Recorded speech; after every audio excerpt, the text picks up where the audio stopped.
ಬೆಟ್ಟದ ಜೀವ. ಒಂದು ವೇಳೆ ಕಾರಂತರ ಏನಾದರೂ ದಾರಿ ತಪ್ಪದೇ ಹೋಗಿದ್ರೆ ಇಂಥದ್ದೊಂದು ಅದ್ಭುತ ಅನುಭವನ ಮಿಸ್ ಮಾಡ್ಕೊತಿದ್ರಂತ ನನಗನ್ನಿಸ್ತದೆ. ಯಾಕಂದರೆ ಈ ಪುಸ್ತಕ ಓದಿದ್ಮೇಲೆ ನನಗೆ ಒಂದು ಸಲ ಆದರೂ ಆ ಕಾಟು ಮೂಲೆಯನ್ನು ನೋಡ್ಬೇಕು, ಒಂದು ಸಲ ಆದರೂ ಆ ಕುಮಾರ ಪರ್ವತವನ್ನು ಚಾರಣ ಮಾಡ್ಬೇಕು, ಅಲ್ಲಿರೋ ಆ ಬೇಟೆಗಳ ಜಾಗನ ನೋಡ್ಬೇಕು, ಆ ಕುಮಾರ ಪರ್ವತನ ಟೋಟಲಿ ನನ್ನ ಮನಸಾರಿ ನಾನು ಫೀಲ್ ಮಾಡ್ಬೇಕಂತ ಭಾಳ ಅಂದ್ರೆ ಭಾಳ ಆಸೆ ಆಗತ್ತದು. ಈ ಪುಸ್ತಕ ಒಂದೇ ಥರ ಅಲ್ಲ. ಈ ಪುಸ್ತಕದಾಗ ನೀವು ಗೋಪಾಲಯ್ಯನವರ ಸಾಹಸಮಯ ಜೀವನವನ್ನು ನೋಡ್ಬೋದು.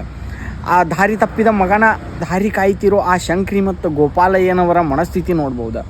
ಅವರಿಗೆ ಆಧಾರವಾಗಿರೋ ಆ ನಾರಾಯಣನ ನಿಷ್ಕಲ್ಮಶ ಪ್ರೀತಿಯನ್ನು ನೋಡ್ಬೋದು. ದಾರಿ ತಪ್ಪಿ ಬಂದಿರೋ ಕಾರಂತರಿಗೆ ಅಲ್ಲಿ ಸಿಕ್ಕ ನಿಷ್ಕಲ್ಮಶ ಪ್ರೀತಿ, ಮಮತೆ, ವಾತ್ಸಲ್ಯ, ಅವರಲ್ಲಿರೋ ಆ ಅತಿಥಿ ದೇವೋಭವ ಅನ್ನೋ ಒಂದು ವಾಕ್ಯದ ಪ್ರತಿರೂಪವಾಗಿರೋ ಆ ಶಂಕ್ರಿ ಮತ್ತು ಗೋಪಾಲಯ್ಯನವ್ರನ್ನ ನೋಡ್ಬೋದು. ಭಾಳ ಅಂದ್ರೆ ಭಾಳ ಅದ್ಭುತವಾದ ಪುಸ್ತಕ. ಓದಿರಲಿಲ್ಲ ಅಂದ್ರೆ ಒಂದು ಸಲ ಓದ್ರಿ. ಬೆಟ್ಟದ ಜೀವ.